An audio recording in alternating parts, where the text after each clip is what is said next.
He looked like a sad young man, and we wanted to be kind to him. When he moved into the house next to ours, my wife Emma said, I think he's sad because he lives alone. I feel sorry for him. "We live in a semi-detached house just outside a village. The house next to ours was empty for a long time until the young man moved in. He came in a van with a few pieces of furniture. After that, we didn't see him much. Sometimes he went for a walk in the country.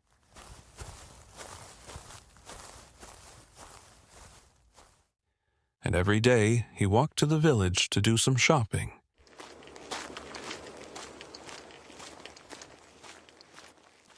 He always walked because he didn't have a car." Perhaps he's too poor to buy a car. Let's take him to the village tomorrow, said Emma.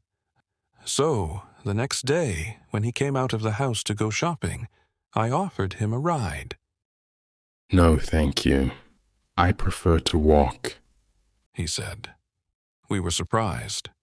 But it's over a mile to the village, I said. He smiled and replied. I like walking. Then he walked on. He's just shy. Poor boy, Emma said. So, we tried again. The next time he came out, we were waiting in the car. We told him we were going to the village and offered him a ride. He quickly looked away. Was he angry or just shy? Thank you very much, but I prefer to walk, he said, and then he walked on. Emma was surprised, but she kept thinking about how to help the young man. He's very thin. I'm sure he doesn't eat good food. We must invite him to dinner, Emma said one evening. Emma and I enjoy good food. We eat a lot of butter, puddings, cream, and sweet things like cakes. We know this rich food can make us gain weight, but we like it. So, we're a bit overweight. The young man opened the door. Emma was right. He was thin. He looked at me in silence for a moment and then smiled. Thank you. You're very kind, but I can only eat certain foods. I have a special diet. What sort of diet? Oh, fruit, vegetables, bread. Are you a vegetarian? Yes, I am. My wife is a very good cook. She can make a delicious vegetarian dinner. Please come, I said. He looked away and said nothing. You must come. My wife will be very disappointed, I insisted. He thought for a moment. Okay, I'll come, he said. He didn't look very happy about it. But Emma was very happy. She cooked a wonderful vegetarian meal, but she put butter in the vegetables. She also made a big fruit pudding with lots of sugar and cream. He must eat some real food, she said. That evening, we learnt the young man's name, Patrick. He didn't talk much, but we also learnt that he was 27. He couldn't find a job and didn't have much money. His parents were dead, and he had no brothers or sisters. We felt sorry for him. He didn't eat much that evening. He said he wasn't hungry. Emma was a little offended. I cooked all that terrible vegetarian food for him, and he left it on his plate. And he didn't drink any wine either. Yes, Emma was a bit angry, but she quickly forgot about it. Then she began to think about Patrick again. Poor boy. He's all alone in that house. He hasn't got any friends, and he hasn't got a girlfriend. It's terrible. What does he do all evening? She said, and looked at me sadly. He watches television like us. Suddenly, she had an idea. We must invite him to come and watch television with us. That will cheer him up. I think he likes to be alone, Emma. He's a quiet person, I said. But he isn't happy. I can see it. she replied. How? He doesn't speak or laugh much, but I think he's happy. Well, I say he isn't happy, Max. You must go and bring him here this evening. I want him to be happy. So, I went out into the cold, wet night and knocked on Patrick's door. Would you like to come at our place? I asked. He smiled. Why? Oh, we can watch television and have a bit of food. He suddenly looked frightened. No, not television. I never watch it. His face was very white. Now I was really surprised. Well, perhaps you want some company, I like my own company. he said, and he shut the door quickly. When I told Emma, she was very angry. Who does he think he is? We only want to be kind to him. At 3 o'clock the next morning, she woke me up and she cried, with a big, happy smile on her face. Hey, Max. Wake up. I've got a great idea. We'll have a big party with all our friends and relatives.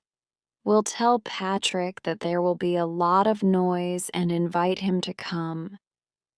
I didn't like the idea. I'm not going to invite him this time.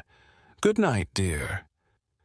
So, Emma invited Patrick to the party. He couldn't say no, poor boy, but Emma told him he had to come, and he came. I could see he wasn't happy. There was loud music and dancing, lots of delicious, fattening food, cigarette smoke, and bottles of alcoholic drink. Our friends and relatives are all very kind, and they pushed plates of food and glasses of drink in front of Patrick's nose. And he couldn't say no. When I saw him about midnight, he looked terrible. His face was white with panic. People were shouting, singing, and dancing all around him. He couldn't escape. Then, about 10 minutes later, he wasn't there. Where's Patrick? I asked Emma. Oh, he had to go. He said he wasn't feeling well. What a pity. He was enjoying the party so much, she replied. A few nights later, there was a knock at the door. When I opened it, I couldn't believe my eyes. It was Patrick. He was standing in the wind and rain. He was as white as a sheet, and his eyes were dark and strange. Could you phone a doctor? I'm not feeling well, he said in a quiet voice. I told him to come in and sit down. While I phoned, Emma made a cup of tea. Then she sat on the sofa with Patrick. She was happy again. What's the matter? She asked. I feel hot. I've got a headache, and my heart is beating fast. Oh, you poor thing. Emma said softly. Dr. Jameson arrived soon and examined Patrick. He said, You've got a fever, and your heartbeat is not regular. You must rest. Stay in bed for a few days. Relax and eat plenty of good food. Here's some medicine for the fever. At the door, he said to me, It may be a virus or perhaps an allergy. If he isn't better in a few days, call me. Of course, Emma was really happy. She wanted Patrick to sleep in our house, but he said no. He wanted to go back to his house. So we took him next door and put him to bed. Now We could see inside the house for the first time, and we were amazed. He had tables, chairs, a sofa, and armchair, carpets, bookcases, pictures, cupboards, etc. But there was no television set, no video recorder, no phone, no computer, no telephone. There was nothing modern, not even electric lights. He had big candles in all the rooms. He took the medicine and quickly fell asleep, I'm going to stay here and look after him. said Emma. Oh, look at this place. The poor boy hasn't got enough money to buy a television. Let's get our old TV set. He can watch it in bed. But Emma, he doesn't like TV. But she wasn't listening to me. I knew why she was doing these strange things. We haven't got any children, and she wanted to give Patrick all the kindness of a mother. When he woke up and saw the TV at the end of the bed, he looked frightened. He tried to move and speak, but he was weak. The doctor said you must rest, so be a good boy. Relax and watch TV. There's a quiz show and then cartoons, then a comedy show, a soap opera, and an old film. A horror, I think, Smiled Emma. She made his pillow comfortable and pulled the bedclothes tight. He couldn't move. He looked at the TV with great, frightened eyes, like a rabbit in front of a snake. Are you hungry, Patrick? Said Emma. He tried to move his head, but it was difficult. Good. You look so white and thin. You need some real food. Patrick tried to shake his head. There was terror in his eyes. No, I won't listen to you, Patrick. You're going to eat and eat and eat. Then you'll get big and strong. Emma cooked some corn chicken soup and eggs and toast with lots of butter. Come on, don't be naughty, Patrick. Open your mouth. That's right. Eat up. And Emma began to push the food into his mouth. She stayed with Patrick for 8 days and nights. She slept in the next room. She got a mobile phone for emergencies, but she called lots of friends and relatives and asked them to come and visit Patrick. The phone was always ringing. People came and went, and it was very noisy. Then she brought an old radio cassette player from our house, and Patrick had to listen to music or radio programs. She even decided to hire a video recorder. Patrick was Emma's prisoner. He did everything she wanted. For 8 days, he stayed in bed and watched TV and video films, or listened to loud music and the talk of visitors. His eyes were like glass, and his face had no expression. He was like a zombie. Emma cooked him 3 big meals a day, and he began to get fat. But he didn't get better. After 10 days, he was very weak. He didn't move, and he didn't speak. He only looked in front of him. Why doesn't he get better? Emma asked Dr. Jameson. It's strange. He looks better. He isn't thin and white now. Has he been eating well? Oh, yes, lots and lots of good food. The fever has gone down, but his heart is still bad. I can't understand it. Look at his eyes. They look strange. Perhaps he's asleep.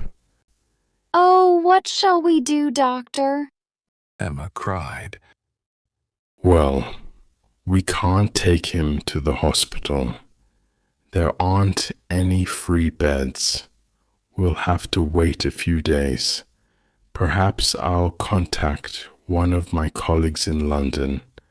Call me if there's any change. There was a change. 2 days later, a man came at our house.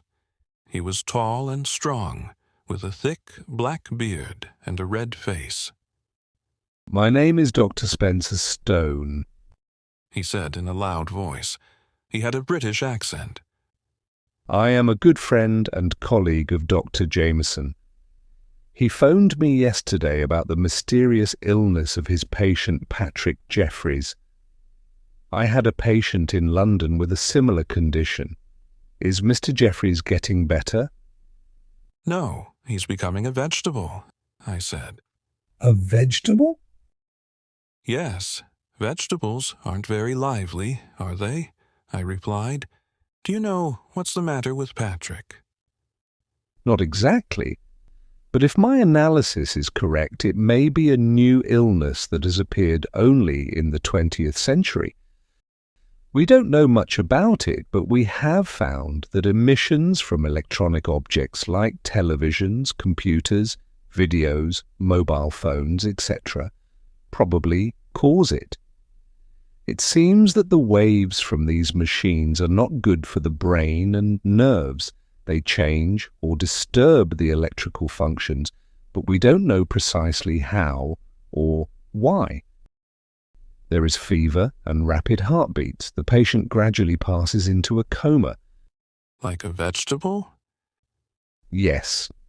One strange symptom is the patient wants to eat and drink a lot, usually fattening foods. You know, all the things that we eat today, so the patient becomes fat. We don't know why people need to eat a lot. Perhaps there are psychological causes. Nobody has done any experiments and nobody has written a scientific study.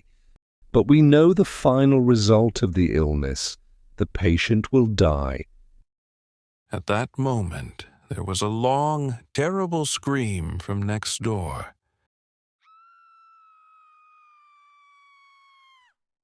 Dr. Stone and I ran out of the house. Emma was coming out of Patrick's house crying. When I asked her what was wrong, she couldn't answer. I put my arms around her, and the doctor went into Patrick's house.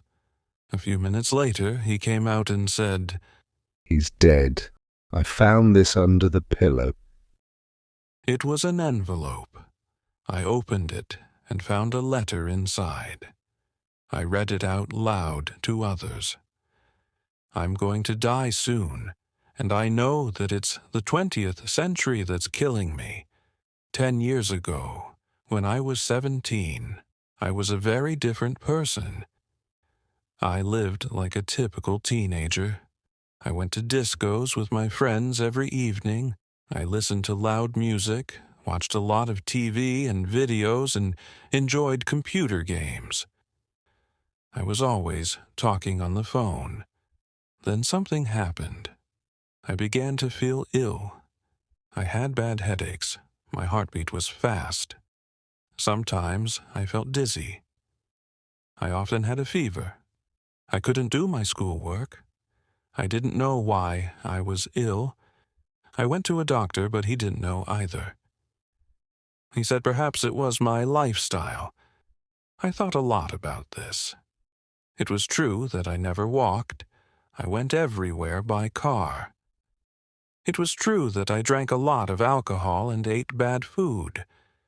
It was true that I watched a lot of stupid TV programs, game shows, talk shows, and hundreds of bad films. It was true that my ears weren't good because the music in the discos was very loud. It was true that I sat for hours in front of my computer. And it was true that I had started doing all these things when I was very young, about 13. I took a lot of pills and medicine, but I didn't get better. I became fat and very lazy. I never went out, except in the car.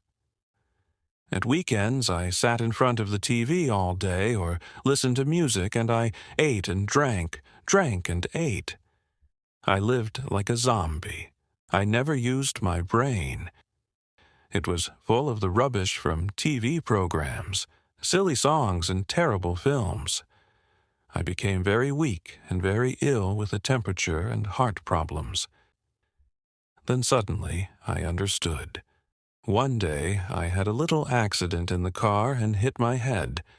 It wasn't serious. But my mind became clear, and I saw everything.